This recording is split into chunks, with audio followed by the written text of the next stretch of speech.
ওম নমঃ শিৱায়, ওম নমঃ শিৱায়, ওম নমঃ শিৱায়। আশা কৰোঁ আপোনালোকে সকলোৱে ভালে আছে। 2026 বৰ্ষৰ ফেব্ৰুৱাৰী আৰু মাৰ্চ মাহৰ 4টা ৰাশিৰ ভাগ্য খোল খাব। আহকচোন আমি জানো সেই 4টা ভাগ্যশালী ৰাশিনো কি কি।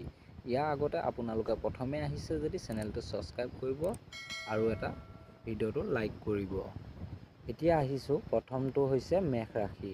সাহস আৰু আত্মবিশ্বাস বৃদ্ধি পোৱাৰ সম্ভাৱনা থাকে। কেৰিয়াৰত উন্নতি আৰু আৰ্থিক লাভৰ সুযোগ থাকিব বুলি কোৱা হৈছে। শুভ বাৰ হৈছে বুধ আৰু শনিবাৰ।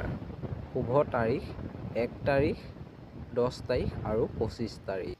বৃষ ৰাশি। অহা মাহটো আৰ্থিক দিশৰ পৰা লাভজনক হ'ব পাৰে। দাম্পত্য জীৱনতো সুখ শান্তি বৃদ্ধি পোৱাৰ সম্ভাৱনা থাকে। শুভ বাৰ সোমবাৰ আৰু শুক্ৰবাৰ। শুভ তাৰিখ 3 তাৰিখ, 9 তাৰিখ আৰু 25 তাৰিখ। এতিয়া আহিছোঁ কৰ্কট ৰাশি।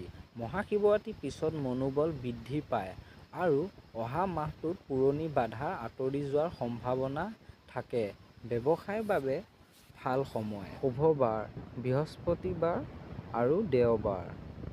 শুভ তাৰিখ 2 তাৰিখ, 10 তাৰিখ আৰু 25 তাৰিখ। এতিয়া আহিছোঁ লাষ্টৰটো ৰাশিফল মাজলৈ।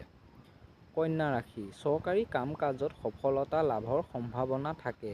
শিক্ষা আৰু কেৰিয়াৰৰ ক্ষেত্ৰত আগুৱাই যোৱাৰ সময় বুলি কোৱা হৈছে। শুভ বাৰ বুধবাৰ আৰু শুক্ৰবাৰ। শুভ তাৰিখ 6 তাৰিখ, 11 তাৰিখ আৰু 23 তাৰিখ। ওম নমঃ শিৱায়, ওম নমঃ শিৱায়, ওম নমঃ শিৱায়।